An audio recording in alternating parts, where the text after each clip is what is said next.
Save the date, ladies. The next round of FAM starts in July, and this is the last time we're offering FAM in 2025. If you are waiting for the perfect time to join, it's now. Head over to fertilityfriday.com/FAMWL to join the waiting list today. That's fertilityfriday.com/FAMMWL, and you'll be the first to know when registration opens up again. Again, that's fertilityfriday.com/FAMMWL. This is the Fertility Friday podcast, episode number 572.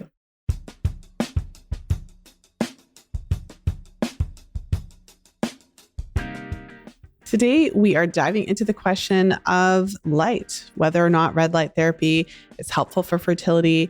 What is the role of light in terms of the menstrual cycle? This is a topic that I've covered in the past many times on the podcast, maybe not as recently, but the question of, what is the impact of light on the menstrual cycle and on fertility, and certainly the role of vitamin D in fertility. And so really excited to jump in today with my guest, Tracy Donegan. So before we jump in, I'm going to tell you a little bit about Tracy. Tracy is a midwife, author, and certified light therapist dedicated to advancing reproductive health through photobiomodulation therapy. As the founder of Solasta, hopefully I said that right, in Round Rock, Texas, she provides evidence-based laser and red light treatments to support fertility, optimize mitochondrial health, and enhance overall well-being in women's health.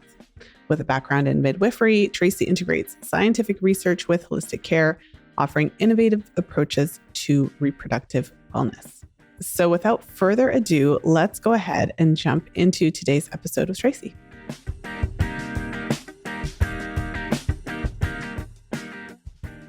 And I'm so excited to be here with you today, Tracy. Welcome to the show. Thank you so much for having me. I am so excited to talk to you, and I think I've given you a few reasons why. Well, absolutely. I mean, for the audience who isn't as familiar with your work, why don't you share a little bit about what you do in your own words and what has inspired you to focus on this area? Yeah, so I'm a midwife by trade. So I did my training in Ireland, and I had worked as a doula for years. And so preconception care is part of our work. I was in the birth space for, it's coming up on 20 years.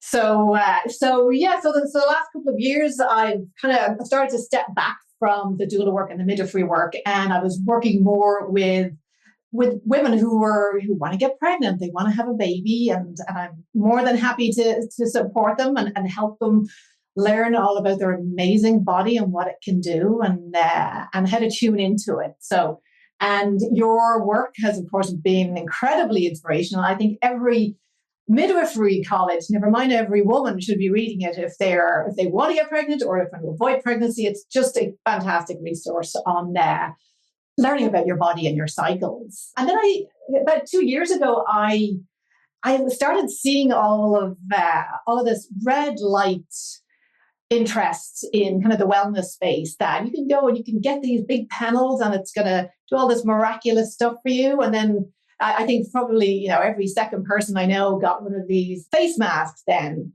for Christmas. And I was seeing lots of interest from women asking about fertility and how can this help my fertility, or can it help my fertility? So I kind of went down a rabbit hole about, the safety of red light therapy, where it came from, how it can help fertility. But along that path, I also found myself down another rabbit hole of the absolute harm that can be done to us by artificial light. And nobody's talking about it. You do talk about it in your book, which I am so grateful for, because the word is getting out there. But what it's doing to our health overall, not just women's health, but we spend, I think, about 93% of our lives these days indoors under these terrible lights. And we did not evolve to live in this environment.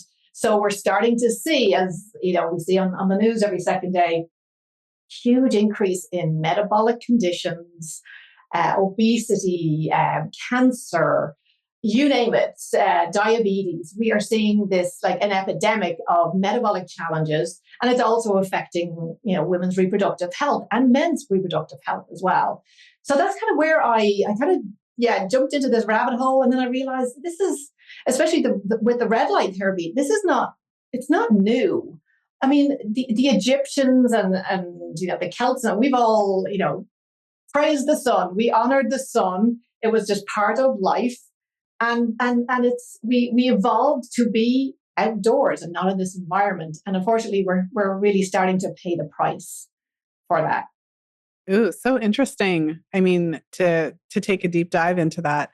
From my perspective, as you mentioned, I talk about the link between light and your menstrual cycle, but it's a bit of a different angle. It's talking about how when you're trying to sleep at night, if you're exposed to light, it disrupts the menstrual cycle because it disrupts the hormone balance. Because at nighttime, you're supposed to be making your melatonin, which is supposed to be helping you sleep. And if you're exposing yourself to light, the research tells us that it raises our cortisol. So this is a really interesting conversation because you're taking it to a whole other level by talking about the impact of artificial light versus natural light in more of a general sense. So yeah, I mean, I want to go down the rabbit hole too. So be careful.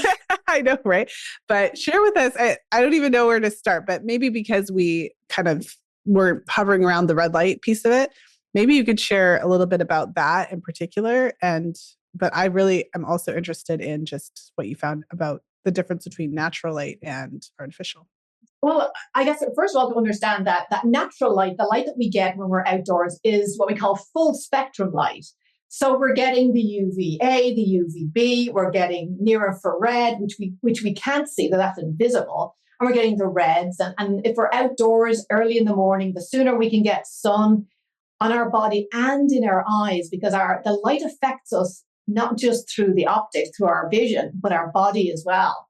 And one thing that I'll come back to as well about melatonin, and we have, because you did mention in your book, get all the lights out of the room, turn everything off, make sure I'm at a point where I have anything that's green, a little green light that's in the smoke alarm, I'm covering it up now because our skin has light receptors as well. So it is picking up on what's happening in the environment. So, but let's start with red light therapy. So, like many people, when this whole wellness trend started, I thought, and I would follow some of the kind of more prolific, head hackers or hormone hackers, or all these folks that are really out there doing the biohacking. They're using all of these tools to improve their own health and wellness. So I did get caught up in a little bit of the trend and did a little bit of research and bought a red light panel. And then started to see, there's panels, and then there's 20 different other things. There's these little torches, there's pads. And so I started to invest in quite a lot of products that I like. The websites were claiming that, NASA used this. So I thought, well, if NASA's using it, well, then it must work, and it's been scientifically validated. And then I had, as I was, I have a fertility app, Fertile Mind, and I do some fertility coaching. And I had women saying to me, what do you think of the red light stuff? Do you think it'll help? And as I kind of skimmed the research and skimmed kind of, some of the more popular websites on red light therapy, there seemed to be this link between, yes, it can help you get pregnant, it can improve your hormones and all of this. And I started to kind of, again, went down that rabbit hole to see, well, how is it doing this? So one of the biggest, I guess, effects of red light therapy, and it's specific wavelengths. So it's not just any old red light is going to have these benefits. So it increases ATP in all of our cells. So other than blood, every single cell in our body needs energy. We need energy just to get up in the morning, to wake, to open our eyes. So where are we getting that energy from? So that energy is coming from our mitochondria. So, and it takes everyone back to high school biology of mitochondria are the powerhouse of the cells, and everyone remembers that well. So, but as we get older, and as we're, again, eating not great, I know Lily would agree with me on this. Our food is not great, or even if we're trying to eat organic, we're staying up too late on our phones. All of this affects how our mitochondria work. So, if we look at women's reproductive cells, the eggs are some of the highly dense with mitochondria. So they need a lot of energy, which makes sense for reproduction. The body needs a lot of energy. But through age and diet and lifestyle, our mitochondria are just not well. And that's, I mean, we've already seen some of the studies on like looking at our kids today, even our kids being under artificial light and not great diet. We're seeing all of these now increase in type 2 diabetes in children. And we can't lay it all at the foot of diet and nutrition and exercise because we know the light is playing a part. So if we're improving cellular energy in the cells, and with the female eggs having I think it's estimated to be something towards 600,000 mitochondria. So instead of us being exposed to red light and outside and all of the other benefits of UVA and UVB, which has been demonized really in research over the years, but now we're seeing really big studies that show daylight is really important, especially early morning daylight. We're not talking about going out and, frying yourself, but sunscreen, we need to reevaluate. We need to take a long, hard look at sunscreen and the advice that we've been given over the years about our exposure to sun. So if our cells aren't working as well, we're not ovulating, or the 2 gazillion things that need to line up for conception are just not happening, or they're happening. And then we see, the embryo didn't stick, or we've done 10 IVFs and my embryo looked beautiful. These were perfect embryos, but implantation didn't happen for some reason. So by powering up the ATP in our cells, all we're doing is modulating inflammation. We're getting the body ready for conception the way it should have been if we were living outdoors and we were not in artificial light all day, because we know that artificial light shuts down our melatonin. And melatonin is one of the most important antioxidants in the body. So if 9 o'clock rolls around and we're still watching Netflix and we're still scrolling on our phone, we have stopped the melatonin production. And at nighttime, where the pineal gland is responsible for melatonin production, and it will, it helps us kind of get a bit sleepy and go off to sleep and hopefully stay asleep. And what that melatonin does at nighttime, I always like to explain it as, so during the daytime, we're really busy, we're active. Back in the day, we were hunter-gatherers, we had a lot going on. We were outdoors. And now we are, when the sun went down, all we had was fire. And fire was also near infrared. So we had a bit of fire and that was it. And we had no lights. We couldn't be, staying up on doom scrolling on Facebook for hours. So melatonin is like Disneyland when the park shuts.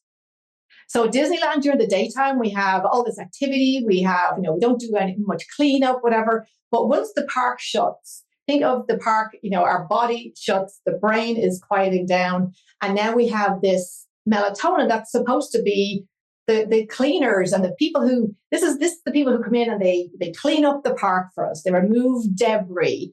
They will fix areas that need fixing. But if we don't have that melatonin being released, there's nobody coming in to fix up the park.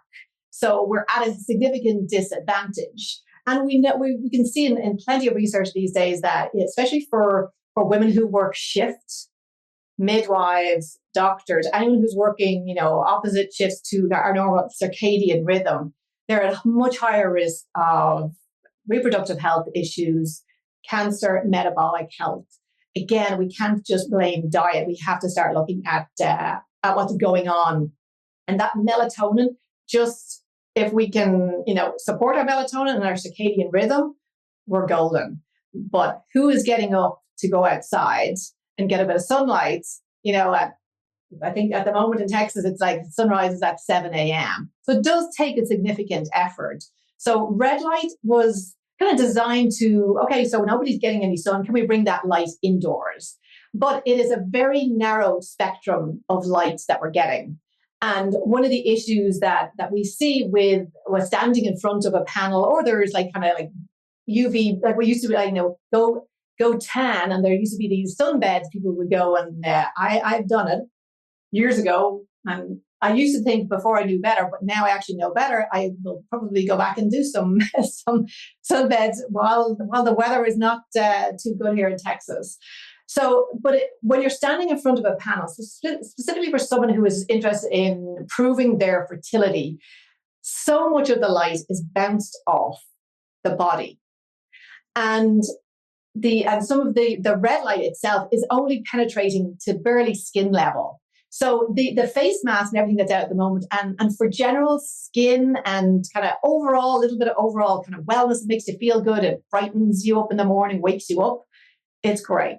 But if somebody is having significant fertility challenges, you want to take that to the next level, and that's laser photobiomodulation. So we are targeting and we are getting much deeper into the tissues. We can reach the ovaries, we can reach the uterus, we can work on, inflammation modulation, because I'm seeing a lot of women with coming into me with PCOS and endometriosis, and it has a huge impact on their comfort. First of all, especially with endometriosis, so comfort level, it works as a great analgesic.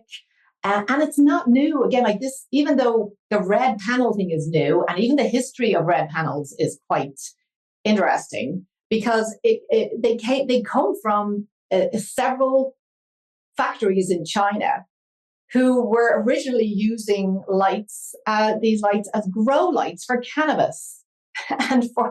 So the background, and then when they saw the opportunity within the wellness space of, if we just made these a red light product, a wellness product, and we can sell them for huge profit. And that's exactly what happened.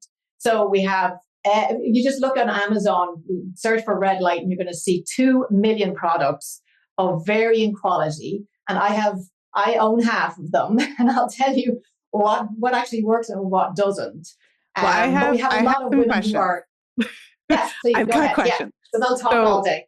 Well, so I have a couple of logistical questions. I mean, one of the questions that I have is, what is the recommended usage? So you gave a good background, obviously, on just the situation. The situation is that we're inside all the time. I mean, I'm guilty of being inside more than I should as well. So it seems like the real problem, or the larger problem, is that we're just not getting enough sunlight. And you mentioned sunscreen. I know that's a bit controversial.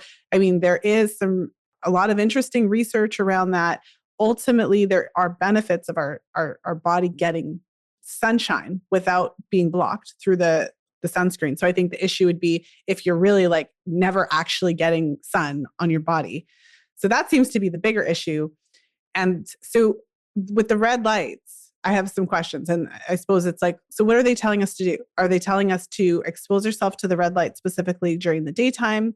Are they telling us not to sleep in the dark and to apply it at the nighttime? Like, what are they saying? And then when we do this thing that they're telling us to do, like, what is that supposed to be doing for us?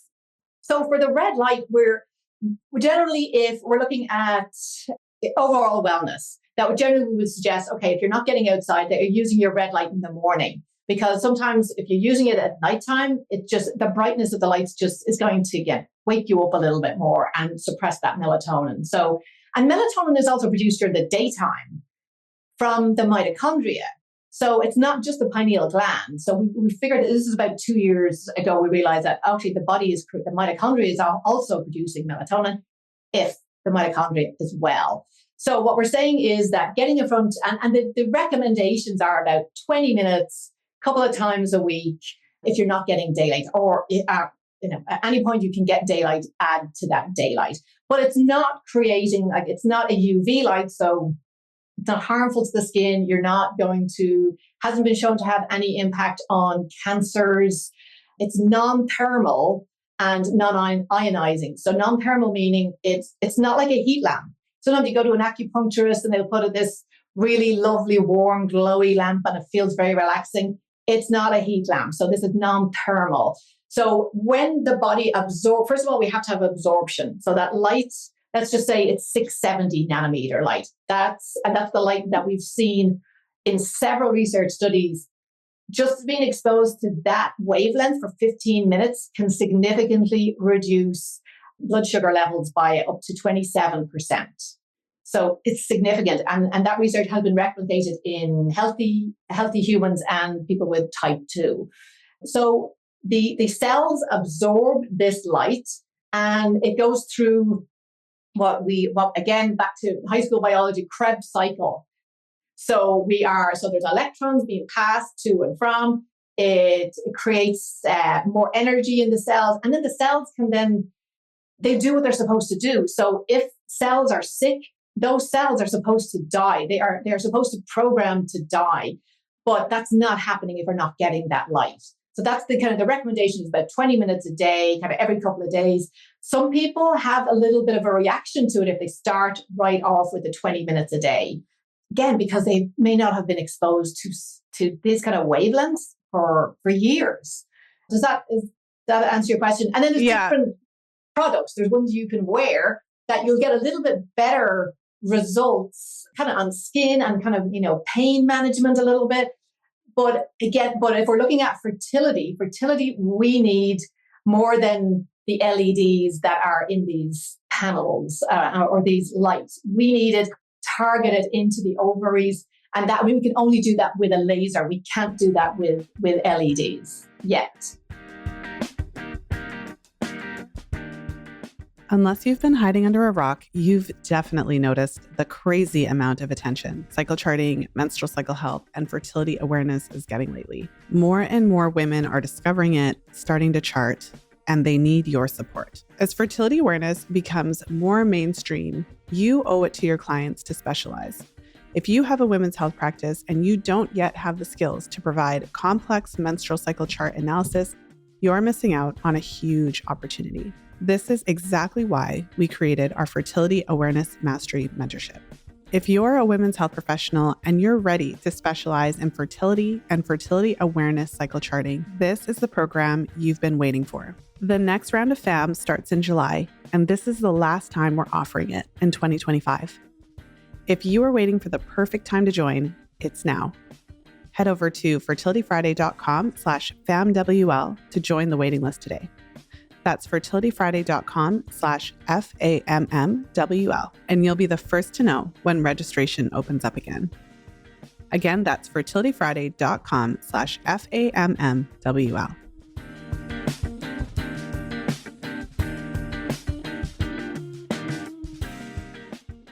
Well, so I had a thought as you were talking a little bit about fertility. So when you dive into research about fertility, and of course, there's various facets. You can look at egg quality, you can look at menstrual cycle length, you can look at menstrual cycle disruption, you can look at PCOS, you can look at endometriosis, fibroids, reproductive health issues, you can look at sperm quality.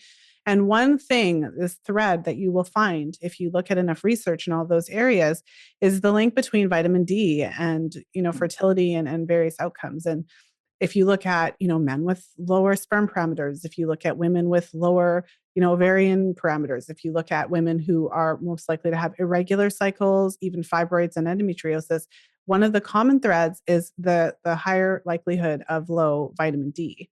And so it really calls into question. And the one challenge about research is that research is not like big picture. Research is one thing, look at the result of that one thing. So we're even isolating vitamin D. So we're not necessarily looking at the benefits of full spectrum light from the sun on these things. We're looking at this one nutrient. So there is, likely a variety of other benefits associated with just being in the sun that we don't even know about.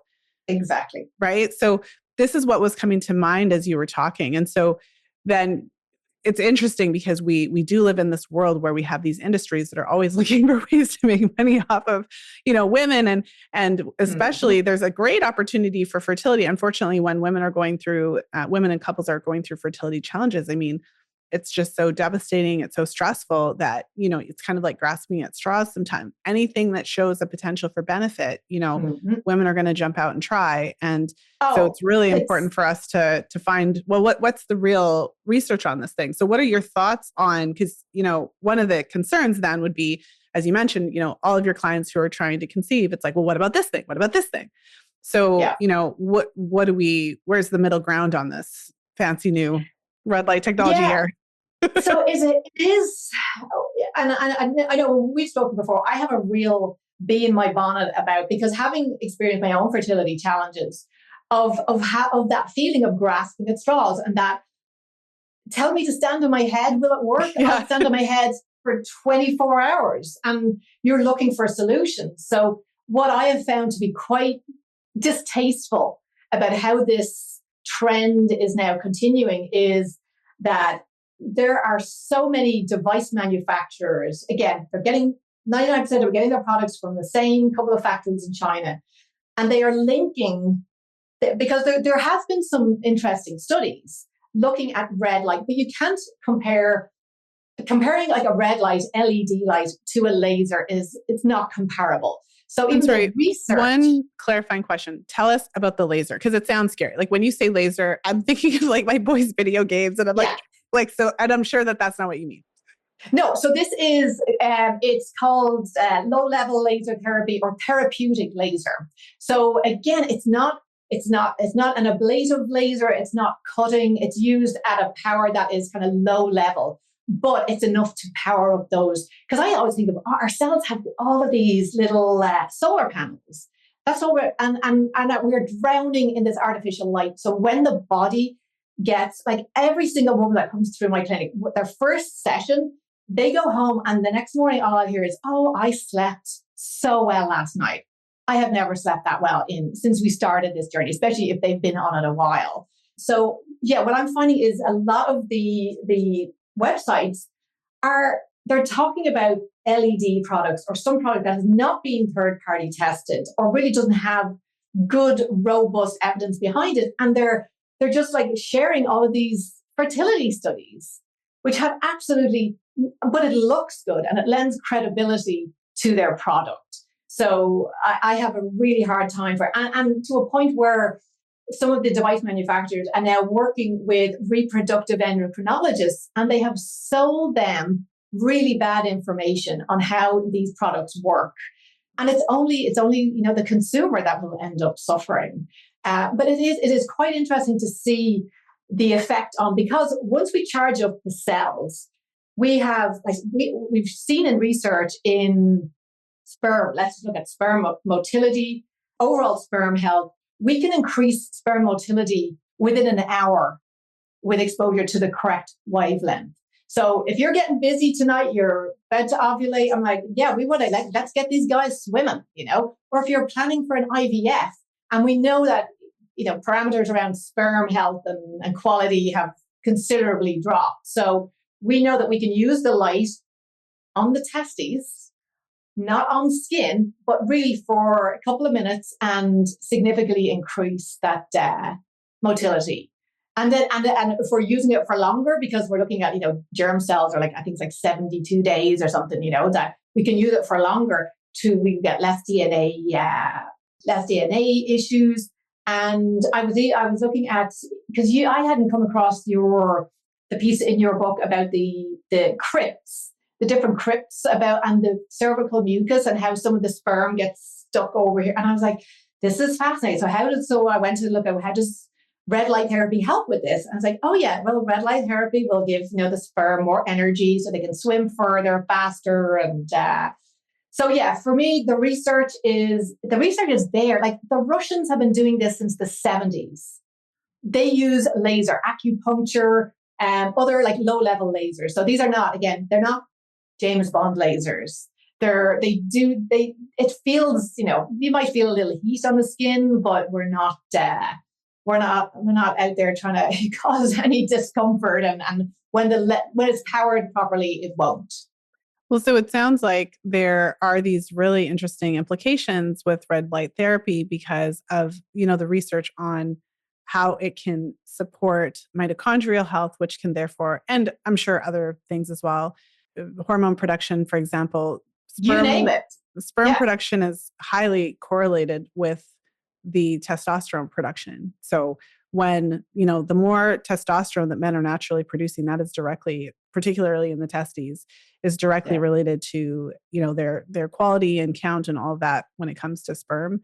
So I think it's really interesting. And there's a part of me that's in the natural hippie part of me that's like, okay, so obviously we should be, I feel like an overall lifestyle strategy takeaway from today's conversation is we should be aware of just even being more aware of how much time we spend indoors. I mean, for all the listeners who track their cycles, and maybe it's, worth adding another line on your cycle tracker of how many minutes or hours a day you're actually getting outside to see, first of all, how few, myself included, how few it is.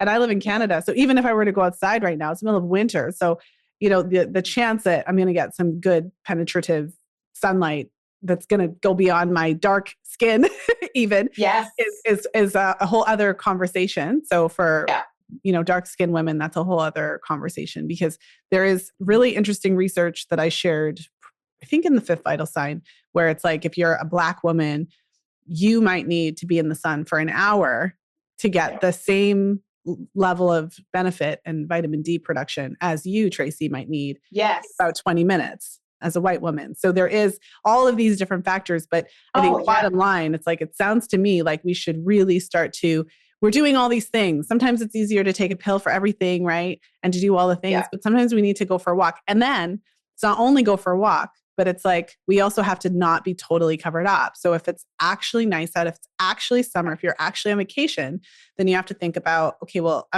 can I expose my arms and legs? Can I actually get some sunlight? And is there a time of day where the sun is not going to cause me immediate sunburn, so that instead of layering all the sunscreen, I can choose a specific time when I'm going to allow my skin to get that access to the sun, even for 20 minutes an hour. This is what's coming to my mind. But then the other part of me, that's the practical part, is saying, well, I live in Canada, and there's a lot of months out of the year where first of all, I can't go outside today in shorts because it's too cold.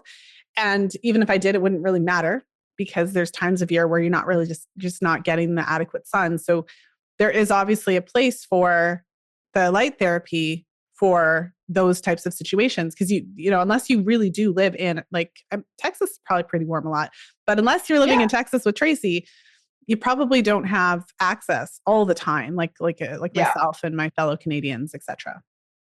And it's what's interesting with there is a free app called D Timer, and you plug in your address or whatever, so it knows kind of where you are, and it will tell you what the UV index is, when is a safe time to be out, when it's a great, and it look at your Fitzpatrick skin type as well. So again, the darker your skin, your that melanin absorbs the light. So even when I'm working with women, I will extend the time that I'm working with them, because I want to make sure, because otherwise the melanin in the skin is absorbed at all, and I want to get through that and get to into the ovaries. But the D timer is really helpful, because it just gives you, again, it helps you do it safely. And I don't know, some of your listeners may have heard of this phenomena called a solar callus. So this is what I was mentioning earlier, like years ago when I lived in Ireland, 2 weeks of the year, everybody went to Spain or Portugal. Everyone, you went on holidays and you got sunlight, and that was your goal for the year, was to be able to afford that vacation. But before we went on vacation, we all went and did sun tanning beds to build a base. And I just thought that was what you did then. But now there's this, again, looking at this research that if you are kind of gently exposed to light and not go out at noon, with no sunscreen and bake yourself silly, there's a way to do it safely. And and no sunscreen, light clothing, shorts, the more skin you can expose, the better, and no sunglasses. And that's a big one. That for my husband, who is he will not go outdoors without sunglasses. That's been a huge shift for him, not to wear sunglasses anymore, because again, it's what are the messages our body is taking in, and it's just, we have to get our eyes, because that it's part of the brain, the SCN. That's going to be triggered, then it's going to have this knock-on effect, really, this cascade of every single organ system in the body. So and morning light, women who are exposed to morning light more often, I think you mentioned this even in your book, they're more likely to have regular ovulation. So if that's something you're dealing with, if you can, get out and get a bit of sunlight, but you're getting full spectrum. You're getting UVA, you're getting a little bit of UVB, and you're getting that early morning light.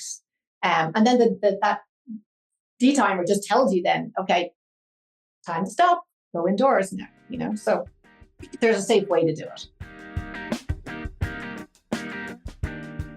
I wanted to pop in with a quick message from today's sponsor, Audible. Did you know that you can listen to The Fifth Vital Sign for free when you sign up for a 30-day trial with Audible?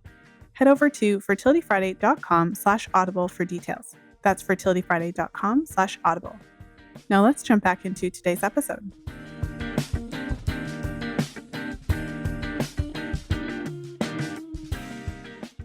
I love that. It's such a great conversation because I think one of the challenges in the health space is that we've been trained by our conventional medical system to always kind of, well, I want the natural alternative, but often it's like we look in supplements for all of the answers, all of them.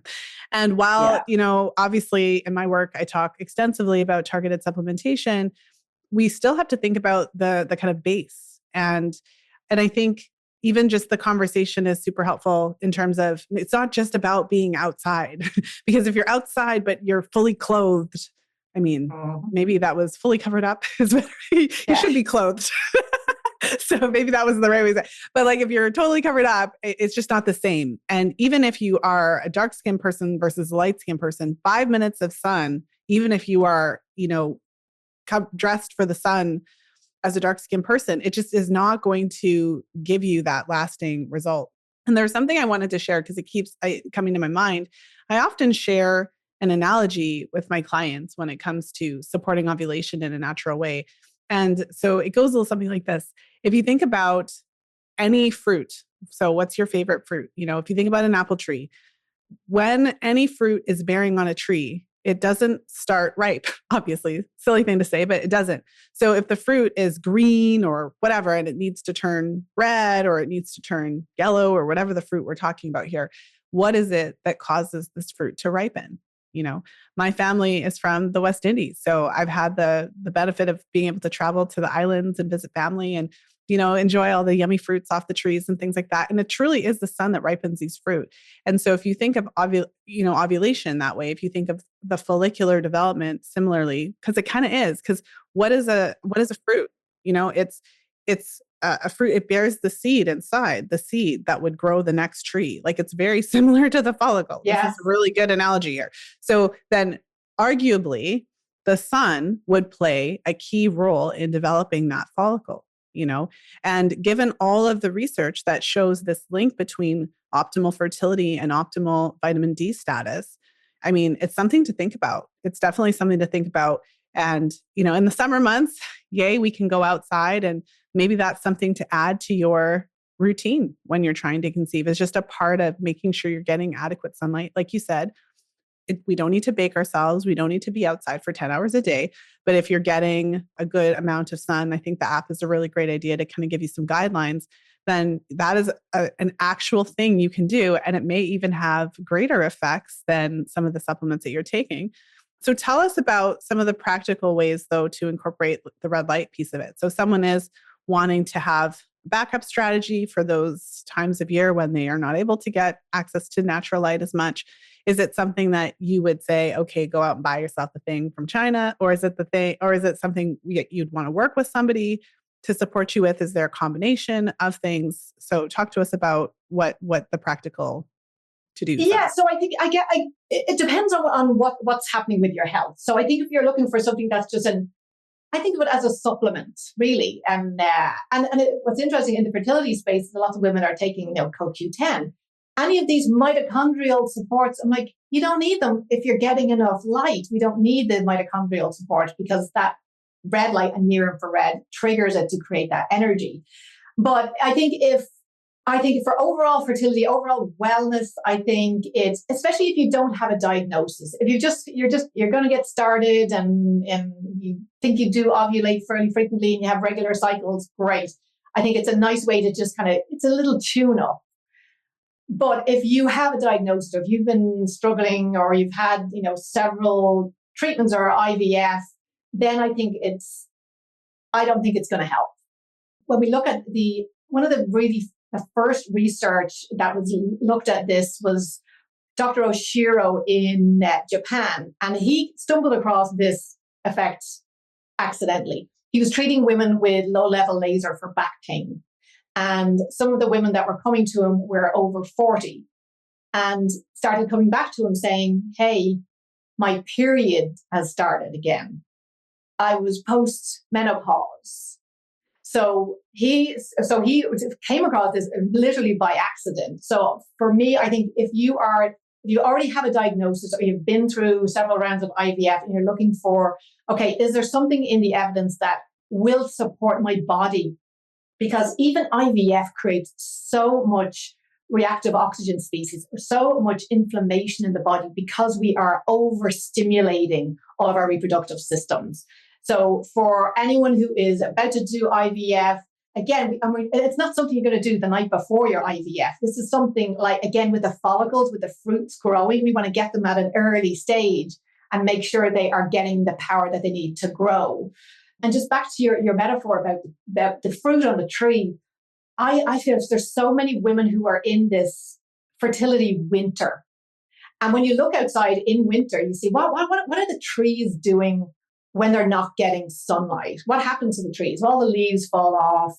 They go into kind of survival mode. They go into, they hibernate because they're not getting the sun to create the fruit.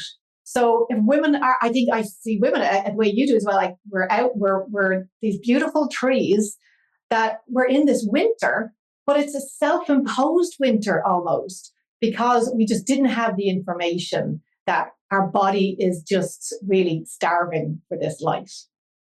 Well, and one question I thought would be a nice way to kind of start wrapping up to like tie it together is, because you mentioned the sun. Obviously, the sun is the sun. The sun is not the same as my ring light Exactly. right now, right? So what's the difference? You mentioned that the sun is obviously full spectrum light. And what is the difference between sitting in your house under whatever light you have, or, the fluorescent lights or the ring lights or the LED lights or the lights that, the blue lights on our computer screen and our cell phones? Like, what is the difference between that and sunlight? Well, sunlight is, full spectrum. So it includes all the wavelengths. So we have the UVA, UVB, all of that. And Palm C is a whole other beautiful side effect of that, helps our hormones as well, and endorphins. And then we have full spectrum, which goes from 300 nanometers all the way up to like near infrared. Like in the sun, we're talking like 3,000 nanometers. When we're indoors, so we're getting outdoors, we're getting a blend of all of that light. It's all balanced. But when we're in here, like this light above me has no near infrared, has no red. It is just blue. And part of the reason is that was an energy saving. So we replaced, you can still buy them online. You can buy light bulbs now that are full spectrum light bulbs you can have in your house. So you're getting the blue, and blue is not all bad. Blue is energizing. It's the time of day when we're exposed to blue and how long we're being exposed to blue for. So with indoor lighting, it has blue only. So it's not balanced. So we're just being exposed to this really short wavelength, high intensity, bad for our eyes, our skin, you name it. For long periods of time, this is just not a good option. And seeing in countries who have huge amounts of sunlight, like Saudi, huge amounts of sunlight, but everyone's working indoors and they're working behind glass that does not allow any of the near infrared because, again, it's about energy savings. We have all of these huge increase in diabetes. Mm-hmm. So it's our office, our environments are making us sick. So we've got to find a way to balance that with either using full spectrum bulbs at home, reducing our blue light exposure, and of course, any chance we get getting out into that glorious sun. Well, and you referred to blue light. So I know I've spoken quite a bit about blue light. So it doesn't mean the light is actually blue, like a blue pencil crayon or something, but obviously referring to the wavelength. And so you mentioned there's different size wavelengths. And from the little research that I've done, because of course I'm so looking at how it's affecting ovulation and the menstrual cycle, it's interesting because I find with my research, I'm always looking at specific things and there's always a lot more rabbit hole available. But from what I've, it's endless. But from what I've looked at, I mean, there is evidence to show that it does it's what you said about the time of day. The issue is, it's not to say one light is good or bad, but it's that if it's 9:00 p.m. and we're on our phones, and I say we, because it's me too, then if we're on our phones, that light has been shown there was a study that I cited where exposure to this blue light at nighttime was equivalent in terms of how it would disrupt hormones and potentially sleep and all of those things. And when they look at sleep, sometimes they look at how long it takes you to get to sleep or how many total hours of sleep you get per night. And it was equivalent to having a cup of coffee at 9:00 p.m. as well. So I think it's really interesting. And then, of course, the red light is, I'm really interested to look at more of the research. I think that there's probably, like most things, I think that there's probably quite a bit more research that could be done. I think it'll be really interesting to kind of follow this trend over the next few years and see the research that's coming out. But what you said about the blue light, that's what we're getting all the time, day and night, versus adding more of the red light to kind of try to mimic the sun's ability to give us that full spectrum, or even trying to mimic the fact that, if you live somewhere, what always strikes me when I visit the West Indies, because in Canada, there's times of year, depending on how north you live, where it can be like fully light out at 10:00, or if you're really high up north, there's like the 24-hour scenario where it really doesn't even get dark. But where I grew up, in the summertime, it really would be light until 10:30 at night. Like you're still seeing, like you can go outside and you're still seeing twilight. Where I live now, a little bit more south, I mean, you'll still see light, in the summertime to 8:00 at night. But what strikes me whenever I visit the West Indies, when I'm visiting family, is that it's like 6:00, like it's just, the sun is just gone and it's just immediately nighttime. And the sunset lasts for like 10 minutes. And so it often makes me think about how our bodies are designed, and that kind of drastic, all of a sudden it's nighttime. Really, our bodies are meant to have the sun basking in it during the day. And there's supposed to be a balance. We're supposed to be like for it to be dark at night. So even when you're thinking about your evenings, if you're still sitting under the light, staring at all the screens, there's plenty of apps now. You can change the screen of your computer, tablet, cell phone, if you're going to be on it late, which we could have a conversation about, maybe shouldn't be.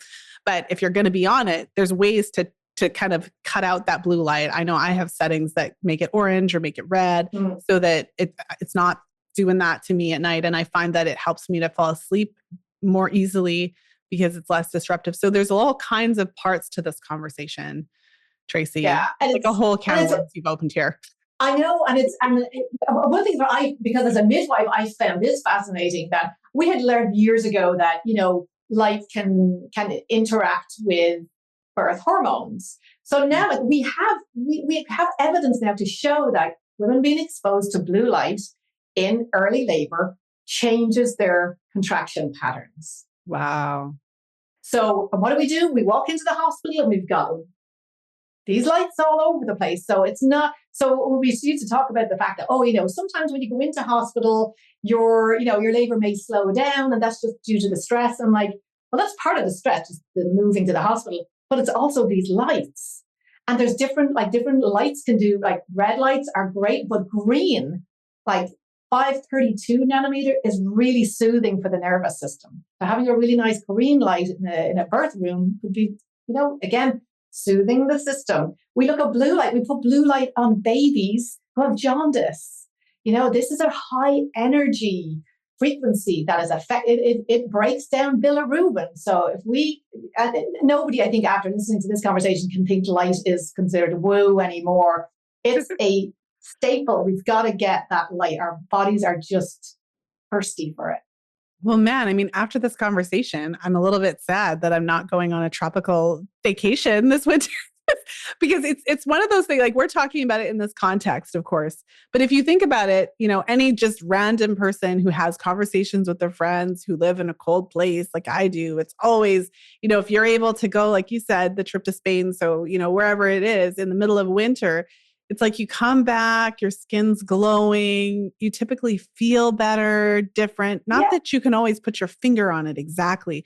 I mean, we know that seasonal depression hits a lot of people, and especially up here in Canada, I know a lot of people, even personally, who struggle with that. And, I worked with this girl back long time ago who had this light on her desk, and she would bask herself in that light during the day to try to help combat her, seasonal affective disorder scenario. And so it's really interesting. We know that light has an impact on us. It's not a thing that we are usually talking about. And of course, it's no surprise that there's evidence to suggest that it also impacts fertility.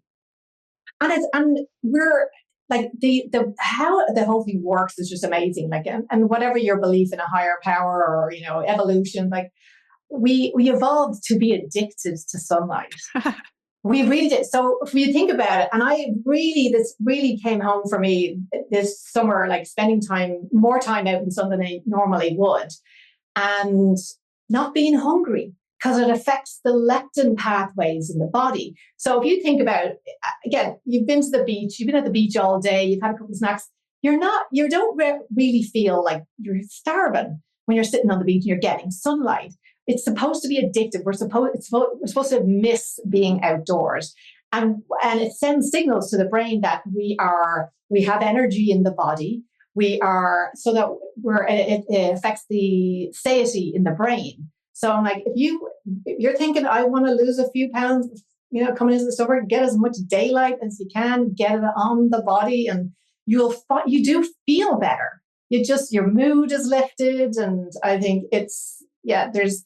Now that I've seen kind of the other side of the research around women's health, and like there was a brilliant study that came out of Sweden, and it was replicated in the UK, and I'll send it on to you because I think it's worth your listeners having a look at this paper.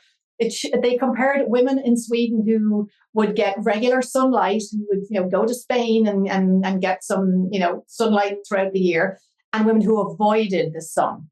And dermatologists have a lot to answer for when it comes to this issue.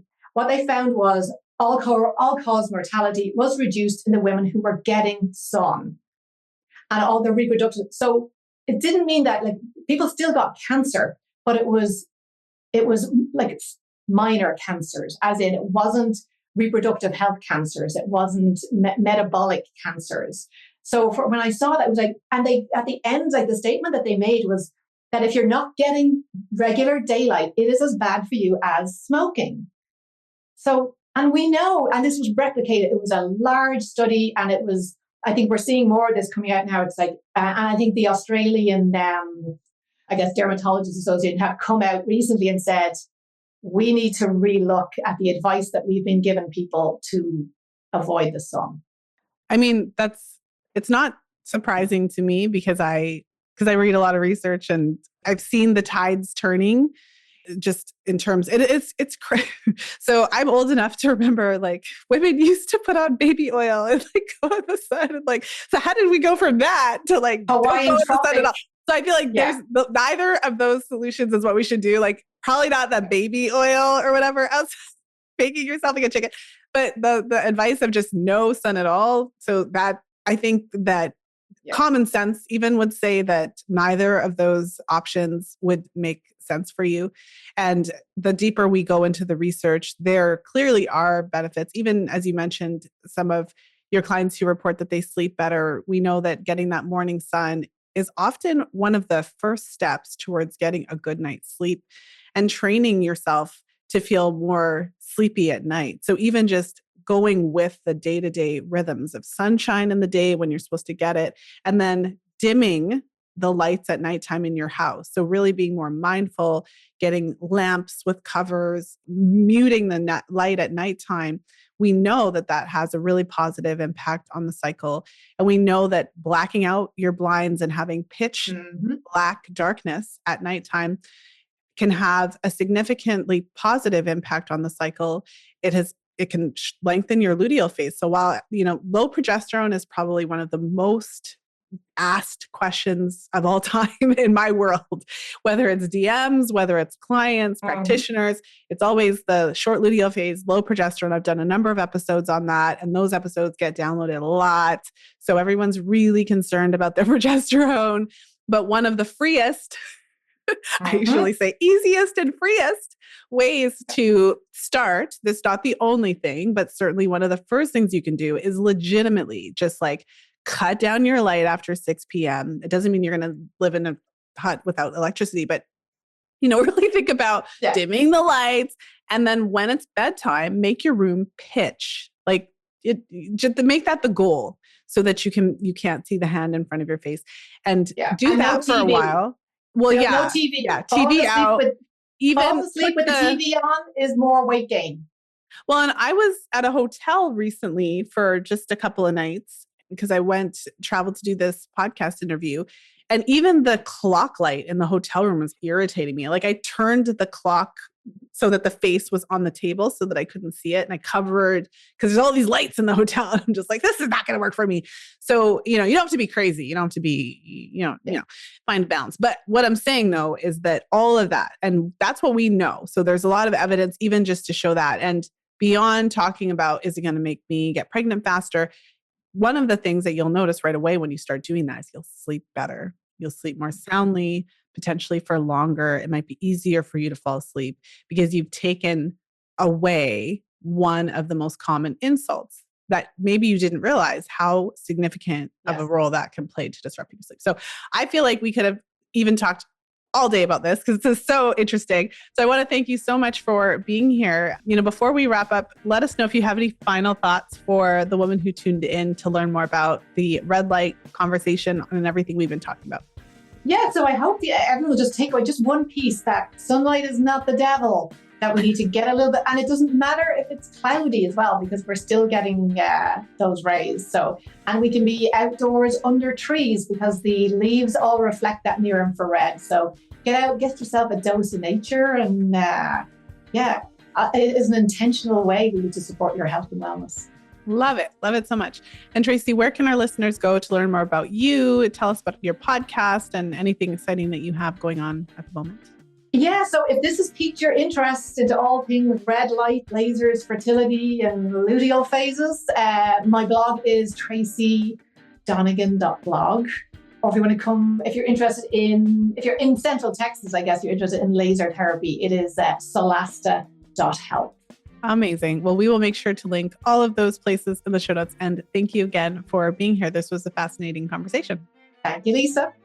Thank you for listening. If you enjoyed today's show, please share it with a friend. You'll find the show notes page for today's episode over at fertilityfriday.com/572. I hope that you enjoyed today's episode with Tracy. I feel like it was a great reminder of how important it is for us to get outside and get some sunlight, and also to optimize our vitamin D levels and our sunlight exposure. And during the daytime, we're supposed to get sun exposure. There's so many benefits. It can help to set our circadian rhythm. If we get early morning sunlight, it can actually help us to sleep better at night. But then to counter that, when it gets to be nighttime and we're to be sleeping, it's supposed to be dark. So we need to ensure that we are kind of optimizing our light exposure throughout the day so we're not flooding our bodies with all kinds of blue light that can be really disruptive to our hormone balance, prevent us from producing sufficient melatonin in the evenings when that's what we're supposed to be doing. So it's a good reminder to really optimize that, to take advantage of the natural sunlight when it is available in those warm months, to be ensuring that we optimize our sleep environment so they are dark to support our hormones. I would throw in also to be optimizing our vitamin D levels, because if you are like me and you don't live in a warm place and we don't have access to direct sunlight for most of the year, then it is really important to be aware of how important it is to optimize that. And, as a reminder, there's a huge correlation between vitamin D levels, low vitamin D levels, and different fertility challenges, whether it's, lower sperm parameters in men, lower ovarian reserve parameters in women, or even an increased amount of cycle disruptions, long regular cycles. Women who have long or regular cycles are much more likely to be deficient in vitamin D. So I feel like today's episode contains a lot of reminders for us just to be aware. And also, even if it is summer where you are and you are going outside quite a bit, to recognize that if you're always fully covered, so if you have, long sleeves, long pants, and really the majority of your body is covered, you're not necessarily getting those benefits of the vitamin D. So we have to kind of think about being more strategic with our sun exposure to ensure that we are getting as much natural sunlight as we can without harming our skin and, exposing ourselves way too much to potential harmful rays. So there's lots and lots to dig into based on today's topic. If you found today's episode interesting and you know someone who could benefit from it, the share link is fertilityfriday.com/572. And with that said, I hope you have a wonderful weekend, whenever you're tuning into the show. And of course, as always, until next time, be well and happy charting. If you enjoyed today's episode, you're going to love our top resource for women's health professionals, How to Interpret Virtually Any Chart Your Client Throws at You. Our newest ebook breaks down complex chart interpretation into an easy step-by-step process. Head over to fertilityfriday.com/chart to snag your complimentary copy today. That's fertilityfriday.com/chart.